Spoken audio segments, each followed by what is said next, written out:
Salut les amis, j'espère que vous allez bien. Aujourd'hui, j'ai décidé de répondre à une question qui revient très souvent dans ma boîte mail, et notamment une question de Patricia qui me dit « J'ai un lourd rapport à rendre pour dans quelques semaines. Je sais que j'ai le temps, je sais que je suis capable de le faire, qu'il n'est pas spécialement difficile, mais comme à chaque fois, je vais me retrouver à travailler à la dernière minute et peut-être même à être en retard. Comment je fais pour rester concentré tout au long de ces semaines ?» Alors c'est une excellente question, peut-être que vous-même vous vous la posez, je vais vous dire comment moi je fais.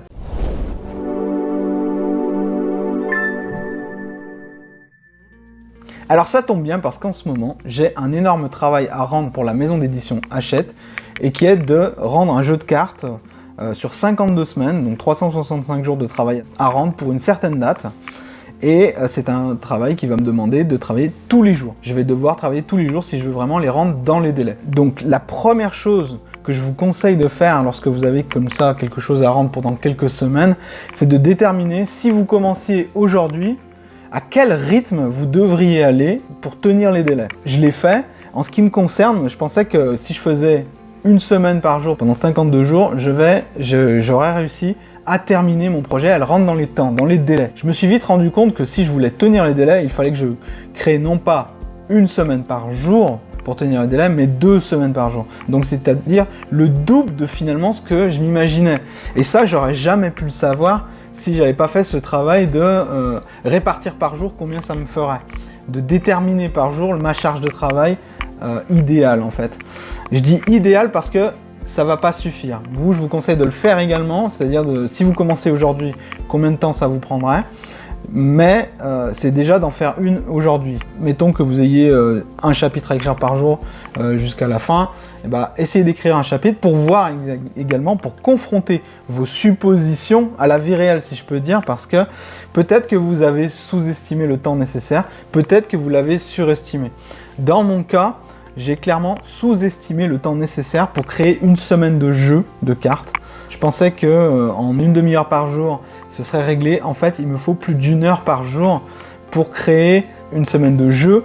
Et sachant que pour avancer, je dois en faire 2 pour avancer normalement et tenir les délais, ça fait que on passe de 30 minutes à finalement 2 heures par jour pour que je tienne mes délais. Vous ne saurez pas combien de temps ça vous prend par jour si vous n'avez pas commencé en fait. Donc plus vous remettrez à plus tard le moment auquel vous mettrez effectivement à bosser, avancer votre projet, moins vous saurez finalement le temps que ça vous prendra. Donc la deuxième chose que je vous conseille de faire, après celle qui est de déterminer les choses, c'est effectivement de vous y mettre pour voir si effectivement vous n'avez pas sous-estimé ou sous-estimé le truc. La troisième chose que je vous recommande de faire, là c'est un petit peu ma technique secrète en fait, c'est de surperformer. Ne visez pas le minimum syndical, visez au contraire toujours un petit peu au-dessus. C'est-à-dire que, pour reprendre mon exemple, j'ai 2 semaines de jeu à créer par jour. En fait, si je veux surperformer, je vais viser les 3. C'est-à-dire, je vais viser un petit peu plus que ce que je dois normalement fournir par jour. Pourquoi je fais ça? Je fais ça déjà pour me sentir mieux. Parce que pour moi, un élément du fun, c'est à rendre les choses avant la fin des délais et non pas juste le jour J.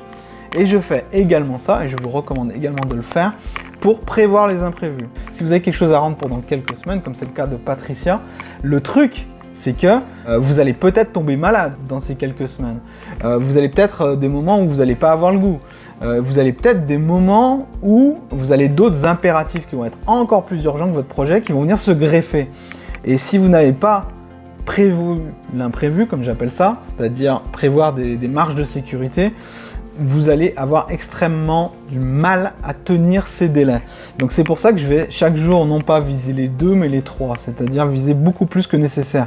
Ça va également me permettre, pour ma tranquillité d'esprit, si un jour j'ai vraiment pas le temps d'avancer du tout, si les 2 jours auparavant j'ai surperformé, c'est-à-dire que j'ai fait 2 fois 3, le 3e jour je vais pouvoir me permettre de ne rien faire du tout et de quand même être dans les temps.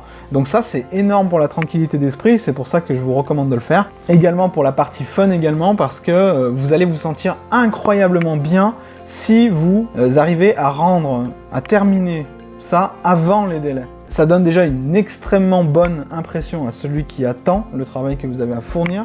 Donc moi, c'est quelque chose que je veux faire par rapport à Hachette. Et c'est quelque chose qui, au niveau psychologique pour vous-même, au niveau de la motivation, au niveau de la confiance en vous, ça va être absolument énorme si vous êtes capable de le rendre avant les délais. Donc, on récapitule. Regardez combien de temps ça vous prendrait par jour pour le faire. Deuxième chose, faire effectivement le premier bout pour voir si vous avez sous-estimé ou surestimé la charge de travail nécessaire. Ajuster aux besoins. 3. Essayez de viser au-delà de votre objectif, déjà pour le fun, pour votre confiance, pour votre motivation et aussi pour prévoir l'imprévu. Une quatrième chose qui est prévoyez une routine journalière et non pas hebdomadaire. C'est-à-dire c'est vraiment au jour le jour que cela va se décider. La tentation pourrait être de dire « Ouais, mais moi j'attends le week-end parce que le week-end j'aurai énormément de temps disponible ». C'est une erreur de penser ça. Je l'ai expliqué dans plusieurs vidéos. Le truc, c'est que vous avancez au jour le jour et non pas semaine après semaine. Si vous attendez la fin de semaine pour pouvoir avancer énormément d'un coup, par exemple dans mon cas, si moi je m'étais dit j'attends la fin de semaine pour pouvoir en faire 10 ou 12, et bien tout simplement j'y serais pas arrivé. 12 en un week-end, c'est tout simplement pas possible à réaliser, alors que 2 par jour, voire 3, c'est beaucoup plus gérable. Donc prévoyez bien une logique journalière et non pas une logique hebdomadaire qui est piège. Il y a énormément de gens qui se plantent, qui attendent la fin de la semaine. Et la fin de semaine, vous savez ce que c'est. Vous avez énormément de choses qui sont 1000 fois plus fun à faire que de plancher sur des séances interminables de travail. Donc voilà, c'était mes conseils pour rester concentré à long terme, rester concentré pendant des semaines. Ça marche énormément. Je sais que je vais arriver à tenir absolument tous mes délais et même mieux, je vais rendre en avance. Je vous dis à bientôt pour une prochaine vidéo. Salut!